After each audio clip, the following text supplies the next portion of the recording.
My dear students, welcome to life science classes YouTube channel. कैसे हैं आप सभी? उम्मीद करती हूँ सब बहुत अच्छे होंगे और अच्छे से अपनी स्टडीज को एंजॉय कर रहे होंगे। आज की इस वीडियो में बेटा हम बात करेंगे नीट 2026, जो आपका नीट यूजी 2026 जो आपका एग्जाम होगा, उसके लिए आप किस तरीके से अपना एक रोड मैप प्रिपेयर करेंगे। अपनी जो आप जो पढ़ रहे हैं उसको थोड़ा और इफेक्टिव आप किस तरीके से बना सकते हैं। देखो, सबसे पहली चीज, अभी आपके पास में 11 महीने हैं आपका सिलेबस कंप्लीट करने के लिए। आज 1 जून हो गई है, ठीक है ना। जून से अप्रैल तक, क्योंकि मई में आपका एग्जाम होना होता है, मई के फर्स्ट संडे को आपका एग्जाम हो जाता है मोस्टली, ठीक है। तो आपके पास में पूरे 11 महीने हैं। अभी आपको ऐसा सोचने में लग रहा होगा कि मैम क्या हो गया, 11 महीने बहुत बड़ा टाइम है, काफी लंबा टाइम है, आराम से हो जाएगा, कोई दिक्कत नहीं है।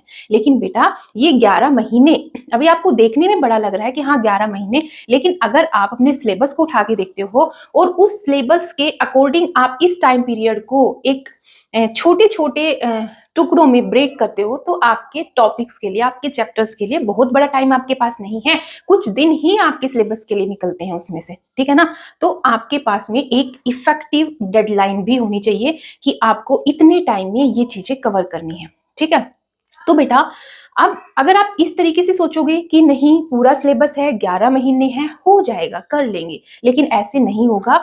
आपको अपना टारगेट सेट करने पड़ेंगे। कैसे सेट करने पड़ेंगे? मतलब एक आपका, आपके पास में एक आपका टारगेट है, आपने नीट यूजी 2026 को क्रैक करना है, ठीक है। ये आपका एक मेन टारगेट है, मेन गोल है, ठीक है। इसके अलावा आपके पास में मंथली वाइज 6 मंथ में आपने इतना सिलेबस कवर करना है, 1 मंथ में आपने इतना कवर करना है, आपको वीकली इतना कवर करना है और 1 दिन में भी आपने इतना सिलेबस कवर करना है। इस हिसाब से आपके पास में पूरा सिलेबस आपका छोटे छोटे छोटे छोटे पैचेस में टूटा हुआ होना चाहिए। और इस तरीके से अगर आप स्टडी करोगे तो आप नीट यूजी 2026 को कोई नहीं रोक सकता, किसी में इतनी ताकत नहीं है जो आपके सिलेक्शन को रोक दे, ठीक है।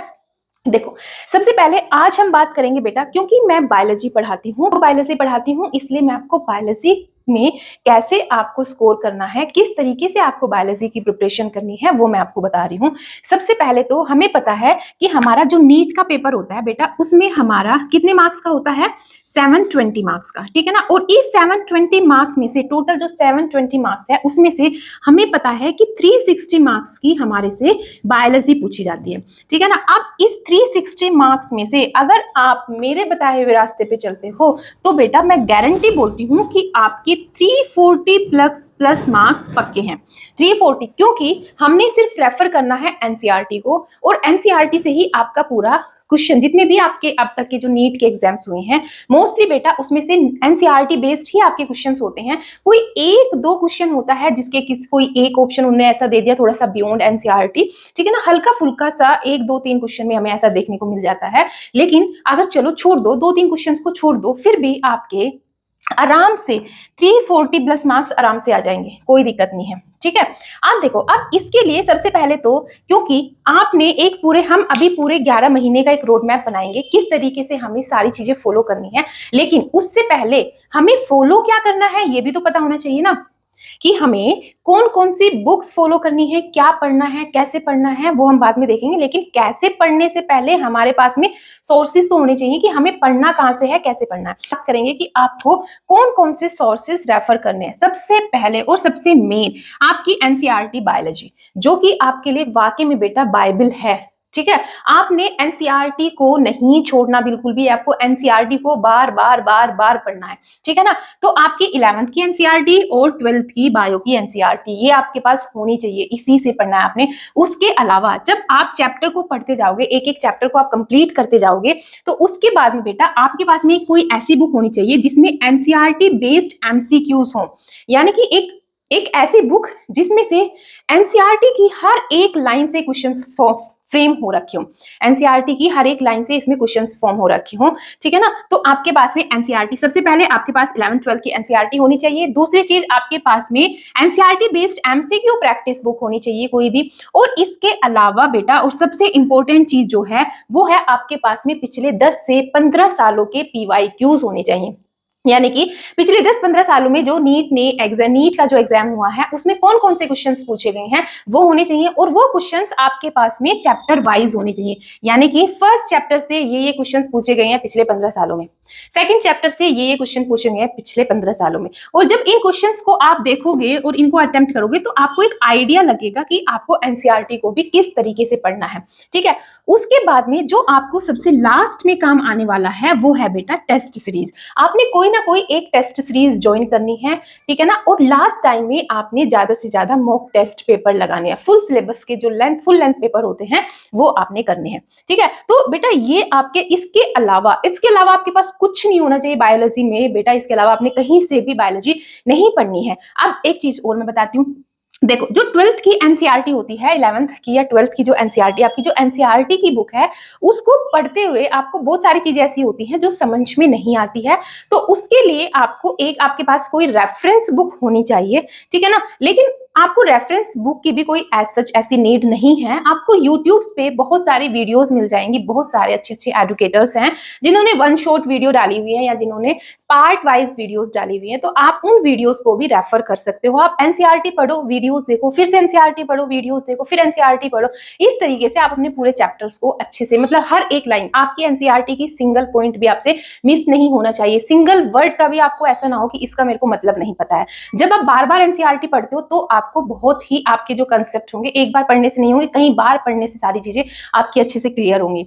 ठीक है, तो बेटा ये कुछ चीजें हैं जो आपने ध्यान रखनी है अपनी प्रिपरेशन के दौरान। अब हम बात करेंगे कि आपने किस तरीके से 11 महीने आपने किस तरीके से किस टाइम को यूटिलाइज करना है। देखो आज 1 जून है, ठीक है ना, आज 1 जून है, और जून से दिसंबर तक आपके पास में बेटा टोटल 7 मंथ है, ठीक है ना, आपके पास में टोटल 7 मंथ है। और ये इन 7 मंथ्स के अंदर आपको अपना क्लास 11th और प्लस क्लास 12th दोनों कंप्लीट करनी है दिसंबर तक। यानी कि जून से दिसंबर तक 7 महीने हैं, 7 महीने में आपने अपनी 11th और 12th सारी कंप्लीट करनी है। यानी कि आपके पास में टोटल कितने चैप्टर हैं, आपके बेटा टोटल 32 चैप्टर्स हैं, 10 यूनिट्स हैं और टोटल 32 चैप्टर्स हैं।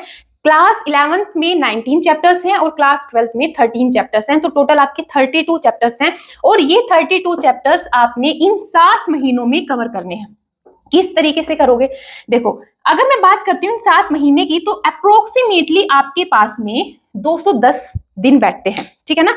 अगर मैं इन 7 महीने की बात करती हूँ तो बेटा आपके पास में लगभग 210 दिन है। और इन 210 दिन को भी आप कैसे डिवाइड करोगे, अगर हम मान के चलें कि हम 6 डेज लेते हैं, 6 दिन में हम एक चैप्टर को कंप्लीट करके चलेंगे, ठीक है ना।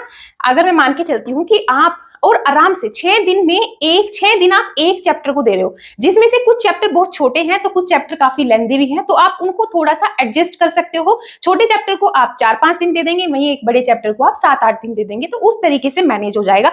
ऑन एवरेज हम लेके चल रहे हैं कि आप 6 दिन में एक चैप्टर खत्म करते हो अपना, ठीक है ना।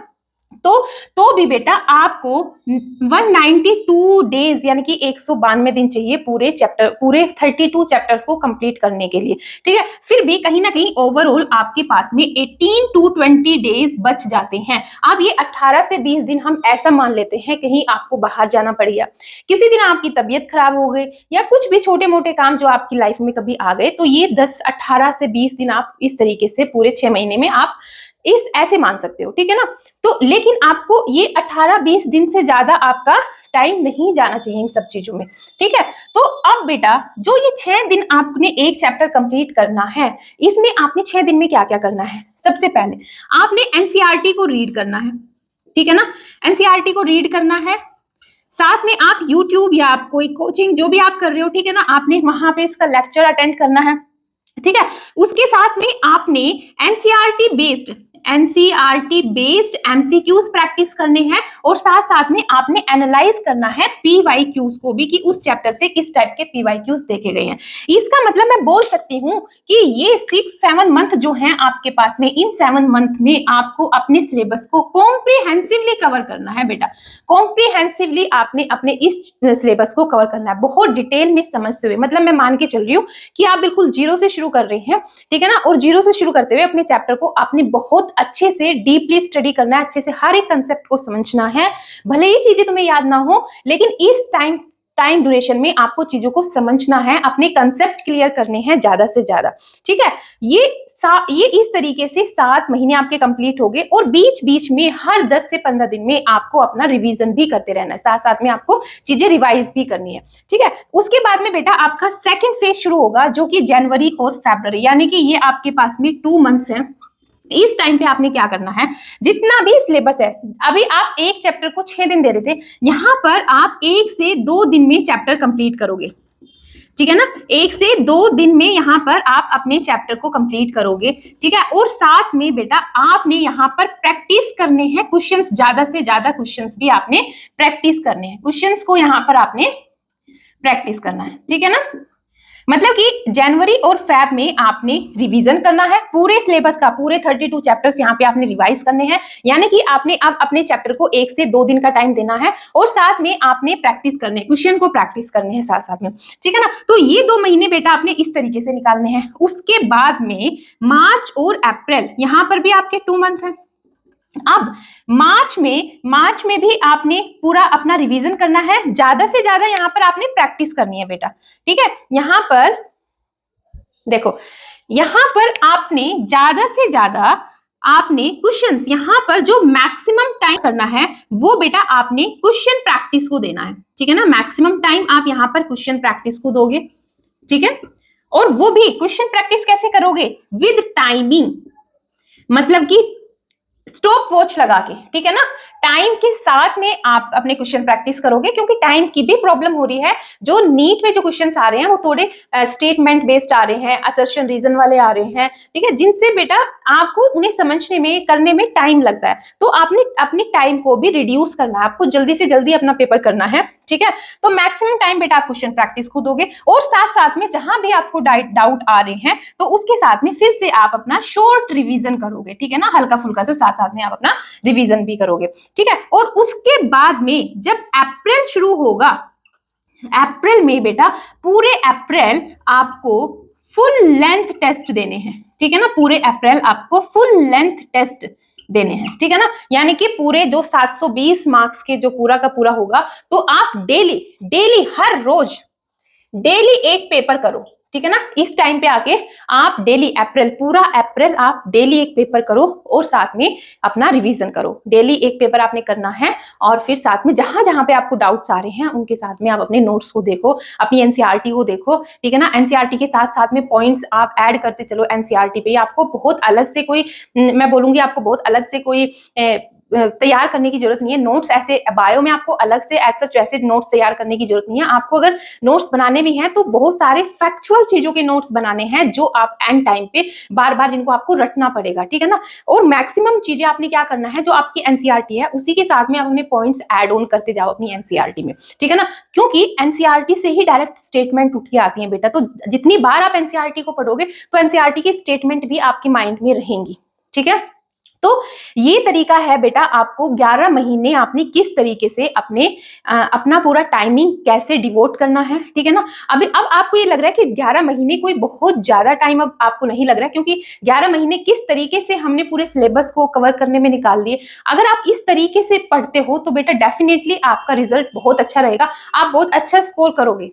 ठीक है, क्योंकि बहुत सारे बच्चे ऐसे होते हैं जिनका सिलेबस भी कंप्लीट नहीं हो पाता जब वो पेपर में बैठते हैं, या रिवीजन तो बहुत दूर की बात है, सिलेबस तक बच्चों का कंप्लीट नहीं होता और वो पेपर देने चले जाते हैं। पूरा साल हम ऐसे ही सोचते रहते हैं बेटा कर लेंगे कर लेंगे कर लेंगे, लेकिन एंड टाइम आ जाता है और कुछ नहीं हो पाता। ठीक है, इसीलिए आज से ही एकदम पागलों की तरह तो नहीं बोलूंगी, ठीक है ना, लेकिन पूरी कंसिस्टेंसी के साथ में, डिसिप्लिन के साथ में लग जाओ, आज से ही लग जाओ। ठीक है ना, अभी बहुत, ये जो आज का टाइम है ना, ये बहुत अच्छा टाइम है आज से अपनी प्रिपरेशन को शुरू करने के लिए। ये बेस्ट टाइम है, 11 महीने सफिशिएंट है आपको एक टॉपर बनाने में, कोई दिक्कत नहीं है, बहुत काफी टाइम है, आप आराम से कर लोगे।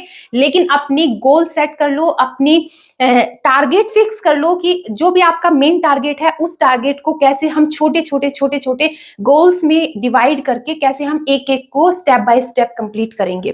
ठीक है, तो इस तरीके से। इसके अलावा बेटा मैं एक और चीज आपको बोलना चाहती हूँ, मैंने अपने YouTube चैनल पर क्लास 11 की page bye page mastery series शुरू कर रखी है, जिसमें लगभग आपके 2 चैप्टर कंप्लीट हो गए हैं, ठीक है। और इस सीरीज के थ्रू बेटा मैं क्लास 11 का जो सिलेबस है वो हार्डली दिसंबर या फिर मतलब वैसे मेरा टारगेट है कि नवंबर तक मैं इस सीरीज को खत्म कर दूंगी और हार्डली दिसंबर तक ये सीरीज जाएगी, ठीक है।